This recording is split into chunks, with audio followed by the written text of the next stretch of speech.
Pew pew! Hi, welcome to another episode of the J Situation. This is a tabletop review of the Rugged Radiant762 silencer. Here's the box that the Radiant ships in, similar to the box that contain other rugged silencers. Inside the box, you get the silencer, Endcap removal tool. This is similar to the ones you get with their other rifle silencers. Sticker,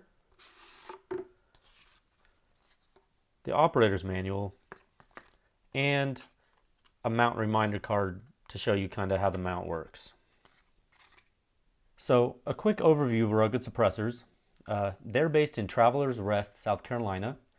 Henry Graham, formerly from SWR, and then Silencer Co., is the president of Rugged. Some of the technology that you see in Rugged's products share some characteristics with legacy products from those other brands. You can watch my SWR Trident 9 silencer review for an in-depth look at that legacy silencer, for example. So relatively quickly, for those of you who don't know, I'll explain how a silencer works in principle. So silencers are intended to slow down the interaction of hot propellant gases that exit the barrel and then interact with ambient atmospheric conditions outside the firearm. By keeping gases contained within the silencer, they're allowed to expand, cool, and be released out of the exit aperture of the silencer in a much more controlled fashion, thus quieting or silencing the weapon or suppressing the weapon sound. Many things occur within the silencer for the preceding phenomenon to occur. That discussion is outside the scope of this video. Rifle silencers like the Rugged Radiant are intended to suppress the use of calibers such as centerfire supersonic rifle rounds like 5.56, 308, 300 Win Mag, 6.8 SBC, 7.62 by 39, supersonic 300 Blackout, things like that. They can also suppress centerfire subsonic rounds like subsonic 308, subsonic 300 Blackout, 9 by 39, things like that. Although not intended for the use, depending on the size of the silencer bore aperture, they may also be used to suppress pistol caliber rounds of sizes less than the bore size of your intended suppressed caliber. So example, for this one, let's say I wanted to use 5.7, I could shoot 5.7 through this. 5.7 millimeter is smaller than 7.62 millimeter. You could also suppress the rimfire with this, although you wouldn't want to due to fouling. It's not really recommended for rimfire use, as typical rifle caliber silencers are not able to be disassembled for cleaning. Also, you incur quite a weight penalty, as rifle silencers tend to be much larger and heavier than most rimfire cans. So the Radiant is a 30 caliber can. That means it's ideal for use on anything 30 caliber up to 300 Remington Ultramag and smaller, like 5.56. It's a modular silencer. In its full configuration, it's 7.5 inches long and weighs only 12.5 ounces, so it's very light. In its short configuration, which I can do by unscrewing this adapt module, and I would take the end cap off of that and put it in the main body. In this short configuration, it is only 5.1 inches long and it weighs only 9.4 ounces, so that's incredibly light. Note that when the silencer is in its full configuration, when the adapt module is screwed onto the main body, it's 28.6% lighter than the Rugged Surge in its short configuration, yet it's about the same size. So let me screw this together and show you that really quick. You have the Rugged Radiant here, and here's my Rugged Surge. I'll remove the adapt module from the Rugged Surge, and you can see here that they're basically the same size. So the Rugged Surge in its short configuration and the Radiant in its full configuration are basically the same size. The Radiant's a lot lighter, and so we're going to go into that in a little bit here. With regard to caliber ratings and firing schedule ratings, the Radiant is rated for full auto use. So that's according to the SOCOM firing schedule. So that's an actual test standard used by the U.S. government for silencer use, and that's something that many manufacturers are having to meet for different military contracts. I'm not sure of any contracts that this silencer has won, but anyway, the word from Rugged is that they use that test standard to give the full auto rating for the Radiant. With regard to the rest of Rugged's rifle silencers, you'll notice that they have what's called a belt-fed rating. I'm not aware of a U.S. military belt-fed rating standard for silencers. That might currently be under development. I will say that Rugged has mentioned that the Surge will take 600 continuous rounds out of a belt fed with no issue. So I guess for what it's worth, if you're going to be using this on a belt fed machine gun with a center fire rifle caliber, that might be good to know. The Radiant might not be intended for that, as it has a lot of titanium in its construction. But with Stellite baffles, you are protected against erosion, and passing the US SOCOM firing schedule should be good enough for most users. So what makes the Rugged Radiant so much lighter than the Surge in the Surge's short configuration? Well, the Radiant uses a more extreme method of constituent material hybridization. In other words, it uses a lot of different materials in different parts of the silencer in a very strategic way. So the main section of the silencer uses grade 5 titanium for the primary tube and the mount interface. The baffles within the primary tube are constructed of stellite, a steel alloy intended for the resistance of high temperature abrasive flow. The baffles inside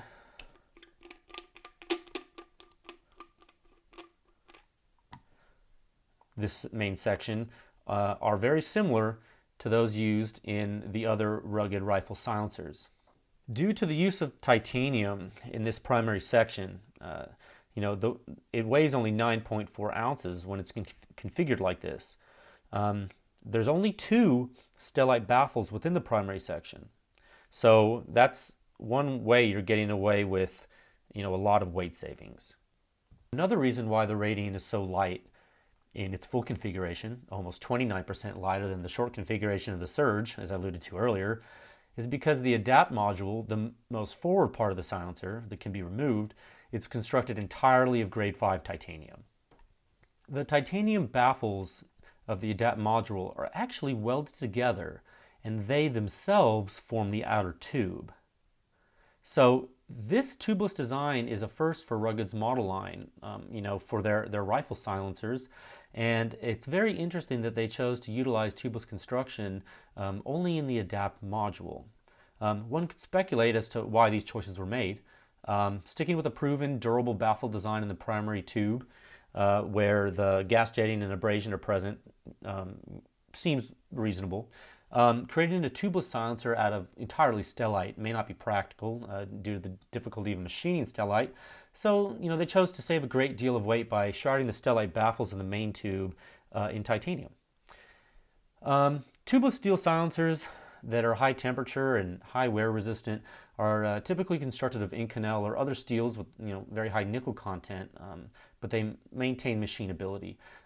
Examples of this are rifle silencers by SIG, by Energetic Armament, with their Marigine steel, etc., things like that. Regardless of the design or engineering choices that drove that decision making for the different material makeup and the weight savings, I like the outcome. There are little touches that I noticed that are kind of neat.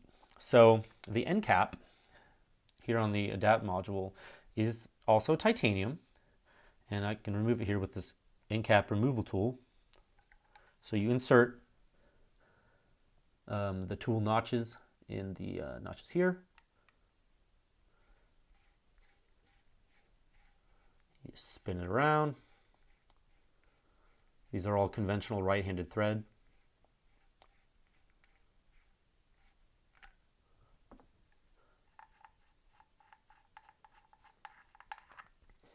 So you see the end cap comes off, It's titanium, and kind of the cool thing about it, you notice it's kind of the silverish color. It's anodized titanium, and it's impregnated with a Teflon coating to prevent galling, I suppose, because the tube in which it screws is also titanium.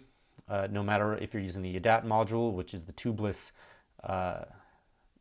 part, this most forward section here is actually part of the last baffle, and then on the main body of the silencer, you can see you got your stellite baffle, and then that fits within the tube here. There's also titanium in its construction.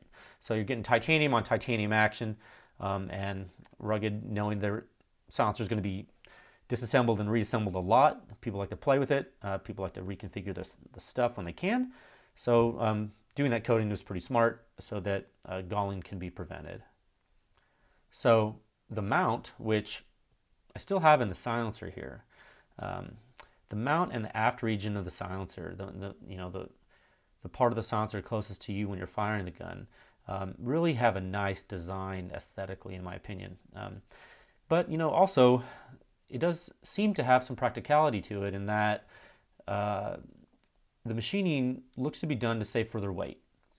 It's very tasteful, and although the appearance of a silencer, isn't necessarily a make or break metric for every buyer, Rugged's product line does have a sophistication about it that, as a silencer nerd like myself, I really can't deny. I am a fan of the looks.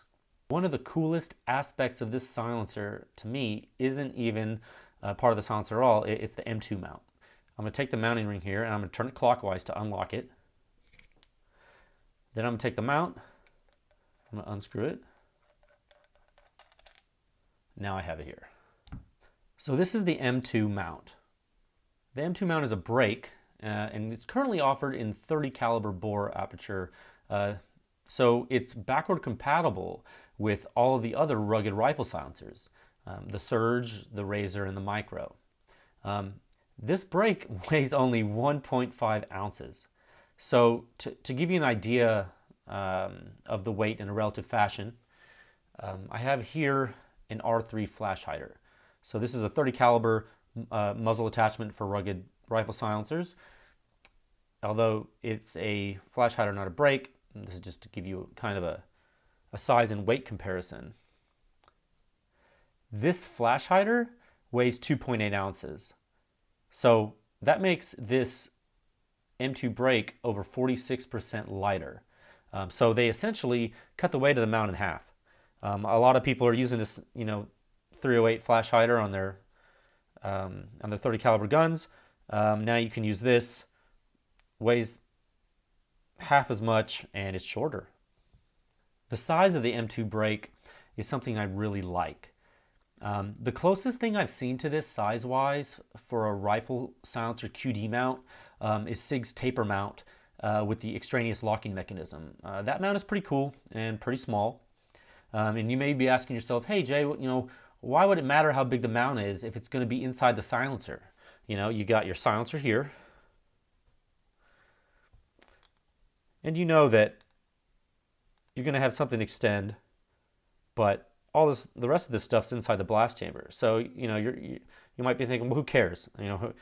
What's an inch or two in the big scope of things if I'm always having the silencer on the gun? Well, you're correct. If you never remove the silencer from the host weapon during routine operation, that's a good point. But however, as a proponent and actual field user of quick detach or QD silencers for both transport dimensions, host weapon swapping, etc., I appreciate the host weapons being as compact and unobtrusive as possible when the silencers are disconnected.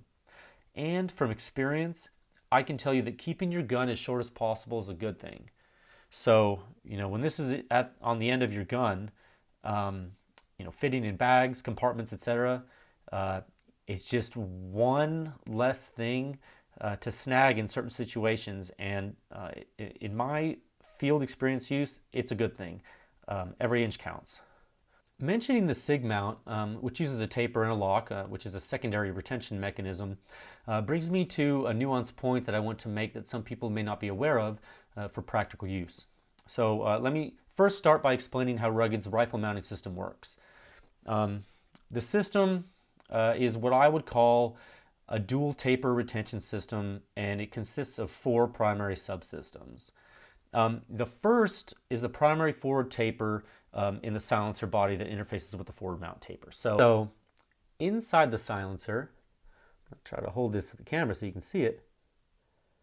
You can see this tapered surface right here forward of the coarse threads, right? That's the first part of this 4 subsystem assembly. The forward mount taper, which I'll show you here, that's this guy, interfaces with that guy, and it creates a seat for repeatable alignment and a gas seal. The second component are these coarse threads. They're female in the silencer, and you have the same coarse threads on the mount. The third of the 4 subsystems is the rear mount taper. So on the rear of the mount, you have this taper here. Okay, so front taper, coarse threads, rear taper. This interfaces with the locking collar in the mount, and that's a little bit unique, and it's actually pretty slick. We'll get to that in a second. So the final subsystem of the mount is the locking collar. When you rotate this locking collar counterclockwise,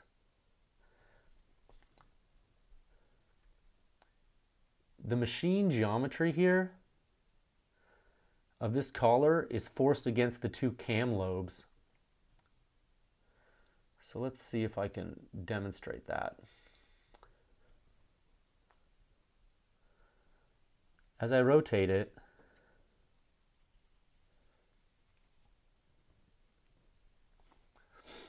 these cam lobes that have pivot pin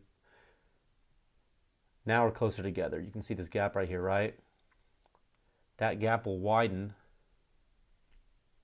when I open it up. So what it's doing, see this guy here? It's kind of thin on the outside, and then that outer titanium seat gets thicker.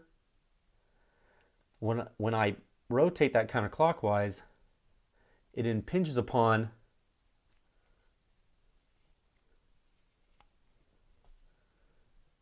these cam lobes, and when the mount is in here, it's going to put pressure on the rear taper of the mount.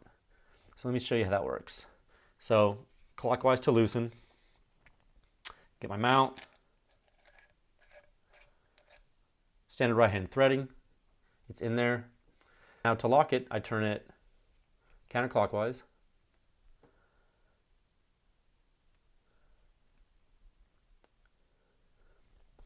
Now these cam lobes are compressing the rear taper, and it is not possible to remove the mount without unlocking the locking collar and disengaging those cam lobes. So that thing's on there. It's on there so much that when this mount is Loctited or Rocksetted or torqued on your barrel, and you pick up your gun by the silencer, you can pretty much swing it around. I mean, this thing is one of the most solid mounts I've seen, and the fact that it seals with the front taper and then locks up with the rear one with this collar like this, it's pretty cool. Now, here's where it gets interesting. You may ask yourself, hey Jay, I don't get it. Why would we want something this complicated? Wouldn't a single taper system be better without a latch? Maybe something with finer threads, finer than these coarse threads. I would answer that by saying not in my opinion, but that's just my opinion, and here's why. To me, a QD or a quick detach system should have clear benefits over a direct thread system. So these benefits are positive retention that can be disengaged regardless of tightening force used during engagement. So that's part of the quick and the quick detach. So regardless of how snug this is on there, with its coarse threads, there's only so tight you can make it by hand. And then when I lock it, I should be able to unlock this, and I shouldn't endure any carbon lock or anything like that. That's quick detach, and that's facilitated by coarse threads and the taper angle that Rugged has chosen to use. That's in contrast with a different taper angle, which would create a much tighter lockup. And at some point, you're going to have to make a decision. What type of taper mount would you like? Would you like one that locks up by itself and doesn't need a secondary locking mechanism, knowing full well that you may have lockup strength that is unable to be unlocked or loosened when you want to without the aid of a wrench? Or do you want something like this that is able to be locked securely with a secondary latching or locking collar mechanism and then unlocked at will? That may just be personal preference, and that's something to think about when you're shopping for a QD silencer. I like the visual indication of silencer secure mounting. So these mounts have a go and no-go gauge. So you see you got a go and no-go above that. Let's show you how that works.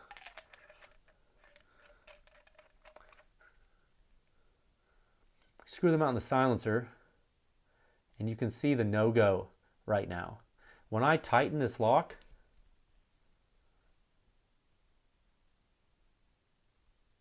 you no longer see the no-go when it's installed in the gun. You just see a go. Rugged uses this system with the no-go gauge. YHM uses a tooth system. Others have different methods that do give a visual indication. This is a good field check, especially when swapping hosts while hunting, for example. It's QD after all, so this is quick detach. If you want to marry a host to a silencer, you might consider a direct thread system, for example. This is intended to be swapped on multiple host weapons. The third reason why I kind of like a system like this with a latch and a coarse thread system is heat cycle irrelevance.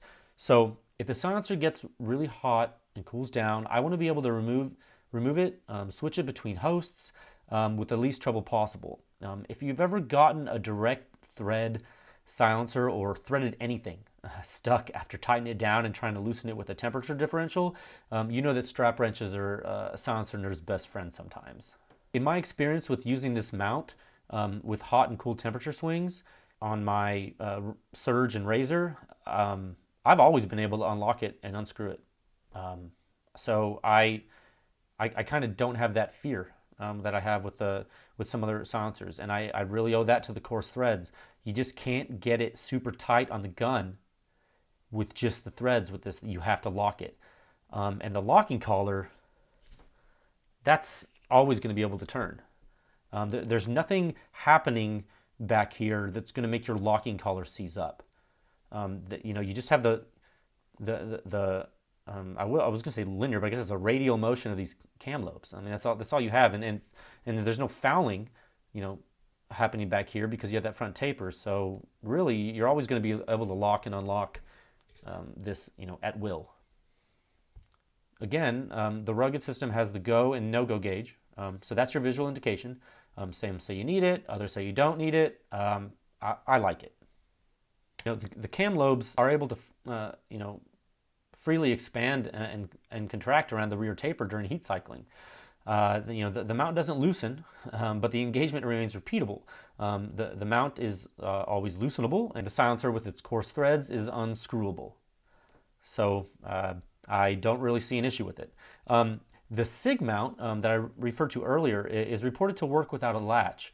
The latch is reported to be there due to a military contract requirement when that contract required a secondary retention mechanism. Q did away with that latch when they designed their mount, which is very similar. It's a taper mount. But both the SIG and the Q mounts can get stuck in the silencer, requiring a wrench to remove the silencer. It's no big deal, maybe if you have a wrench. But for field use and for my uses, I want a true QD system with all the features previously described, and the Rugged system seems to meet all those requirements in my use so far. So anyway, when I saw the M2 brake that they released coinciding with the release of the Radiant, I saw it as nothing but a good thing. It's just improving a system that already worked. So let's talk about performance. I'll be releasing a full written report on my website detailing the performance of the silencer on a few different hosts. To summarize my experiences briefly, I shot it on a 5.56 18-inch barrel AR-15 with a mid-length gas system. That rifle used a Hansen series ballistic advantage barrel and gas block, which is non-adjustable. Had a standard weight buffer. I shot it on a 308 16-inch AR with mid-length gas system as well. It has superlative arms, bleed-off gas block, in restricted mode. The third host I shot it on was my 10.5-inch J Blaster. That's the 5.56 superlative arms bleed-off piston in full bleed-off mode. So those are the three hosts that I've shot this gun on so far. My observations are that the silencer sounds very similar to the Surge when the Surge is in its short configuration. However, there is one key differentiator, and that is that there is less back pressure with the Radiant in its full configuration than the Surge in its short configuration. I can say this objectively because I needed to open my 308 adjustable gas block, the restricted setting. I had to open it another click to get complete cycling on my 308 AR. So that's something I use with the Surge in its short configuration, so I know exactly what the gas dynamics are doing of that host weapon. And I found that the Radiant just did not give enough back pressure, didn't have enough restrictive flow to have that gas setting be adequate. So I had to open another click. So that's a good objective measurement in my opinion. The reasons for the reduced blowback could be due to a few factors. The adapt module. It has a larger volume than typical for rugged silencers, at least in this section. This is due to the tubeless design facilitated by the machine titanium baffles. You're just able to get away with a larger internal volume because you're not dealing with that extraneous outer tube.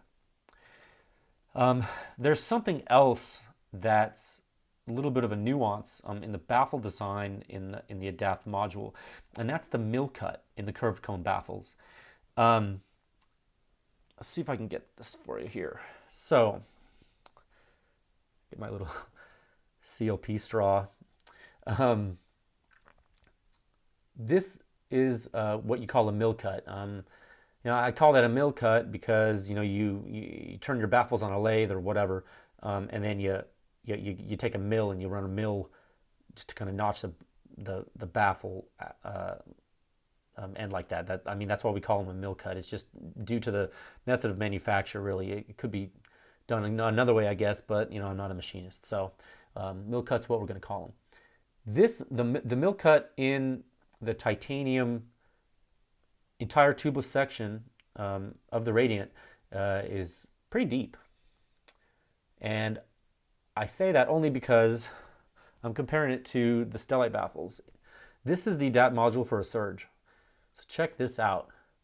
Look at the difference. All right, look at this is a cast Stellite baffle. Like all the baffles in the Surge are Stellite, right? And this is the titanium baffle. So we have different geometry going on here.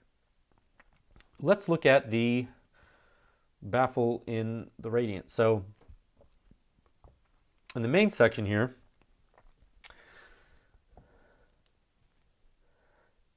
you see that mill cut in the main body of the Radiant right there. That's shallow, and that's shallow just like pretty much the adapt module of my Surge. So those baffles are pretty darn similar, I'd say.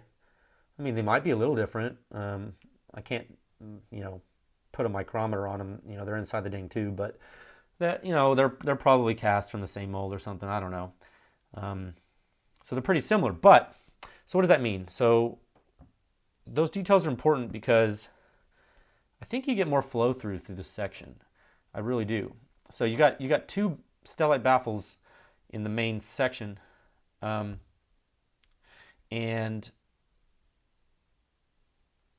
once the gas gets to the adapt module, it's going to be able to, I guess, expand more into this overall larger sectional volume, I would call it, and have less restrictive flow because of those larger mill cuts.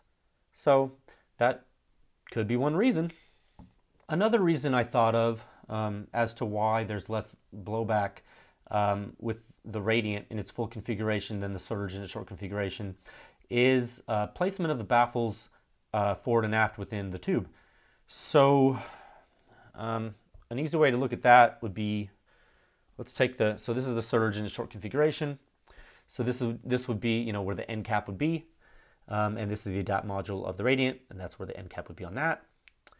And when you look at them, I'm going to measure it for you here. I'm going to take this little straw guy, I'm going to put it at the edge of the baffle, and I got about that much straw, right? So that's from the edge of the baffle to the edge of the threads on the Surge. So I got that much. So I got my Rugged Radiant. I can put that in here. I'm not even, I guess, I got like 50% more to go almost. So if I go all the way down to the edge of the baffle, I got that much. So the baffles are deeper in the Radiant. So what does that mean? Well, that means that you have more expansion volume for gases and less restrictive flow before you get to the Endcap. I wouldn't really, I guess I probably would have noticed it, but I noticed this when I got a razor. So here's a razor. All right. Comparing the razor to the Surge, you kind of have the same thing going on. The baffle in the razor is inset more. That is, you have more free tube forward of the baffle than the Surge. So the Surge in its short configuration just doesn't have that going on. And even if you look at the end of the adapt module for the Surge, it is similar. So this is the main body of the Surge, and this is the adapt model of the Surge. The distance from the baffle to the edge of the Endcap is pretty similar. So no matter what, they're kind of maximizing the amount of baffles they can put in the tube for the length of tube. They touted the Razor as a lower blowback silencer, and it is. It has less baffles. It has less baffles in the Surge, and it certainly does have less blowback, and that's one of the reasons why I like it. It's also a very hard use silencer, as it's constructed entirely of stellite baffles in 17.4 stainless. There is one more difference in the silencers that I've seen, and that's the Endcap. So other than the different anodizing, I have here the Radiant Endcap, and here's the Surge Endcap. One's noticeably heavier as it's made of 17.4 heat-treated stainless steel. The other one's titanium, grade 5 titanium. When you flip them over, you have something a little special here in that you kind of have a lip in the titanium end cap. I'm not sure if that was done to create additional turbulent flow in that larger end volume on the Radiant. It could be. I don't know if that's because they wanted it to have a, I guess, I don't know, different mechanical or structural property due to it being titanium. I could speculate. I would say that because it's titanium and pretty light, perhaps they could get away with using that feature. I could see that feature helping sound, perhaps. Maybe trapping some gas at the end there. Maybe because it's titanium, they can get away with that extra material, and they did something they wanted to do with the 17.4. I don't know. It'd be cool to talk to them about that. I kind of like that feature. It's neat. So what I've concluded here is that the Radiant in its full configuration has lower blowback. I like that. Silencer muzzle suppression, or the amplitude of the overpressure that's measured near the exit aperture of the silencer. It's dependent upon the gas dynamics within the silencer, of course. And when less restrictive flow occurs, higher overpressure will be measured. The silencer will be louder at the muzzle. That's all other things being equal, that's going to happen. That is expected. It's not it's not magic. That's just where we are with the way the world works. On semi-auto guns, like all the hosts I tested, it may be favorable so that the overpressure amplitude measured near the ejection port is lower. Although all those waveforms that you're measuring, the one at the muzzle, the one at the breech, and the sonic crackdown range, all of those waveforms are going to reach your ear. There's a time phasing. I mean, there's a time offset and a different time of arrival for each of the overpressure waves, but they're all going to hit your ear eventually. The saving grace is getting decay of that waveform. For example, the supersonic crackdown range has decayed enough that it's not going to bother you necessarily. I've not seen same day high fidelity instrumented measurement of the surge in its short configuration and the radiant in its full configuration. They may have different muzzle numbers. The radiant might be louder. I would postulate that it would be, but then again, you can't just go off of gas flow necessarily. There's some other things going on. So the baffle design in the radiant in the adapt module is a lot different. So like I said, all other things being equal, it would be louder. If I took these mill cuts and I milled out the baffles in the surge, and that's all I did, and then tested a factory surge to the modified surge. The surge with the larger cuts would probably be louder at the muzzle, but whatever's happening in the radiant, I just haven't done the dang testing. I haven't done the high fidelity testing, only qualitative testing with my ear, and there's no way to get a reliable answer qualitatively. You need real measurement with adequate apparatus. When you shoot the radiant in its short configuration, or its K configuration, or Kurz for German for short, I guess is the firearm world nomenclature for that. I don't know who to blame for that. I don't know if that's HK or what. Anyway, when you shoot the radiant in its short configuration, it's loud. It only has 2 baffles in it.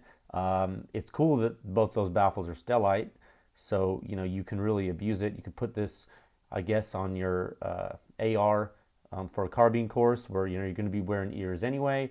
Everyone else might not have silencers on their guns, and it would kind of tame your SBR, for example. I shot this on an 18-inch AR-15, and it wasn't too bad. I did have a earplug in my right ear. There was no gas blowback to speak of at all. You're not going to have very restrictive flow with only 2 baffles. Putting this on a 16-inch 308, I was wearing ears because I knew it was going to be loud, and a bystander that was, I think, probably 25 feet away remarked that it was pretty loud, and I would expect that. I would definitely expect that with a K can.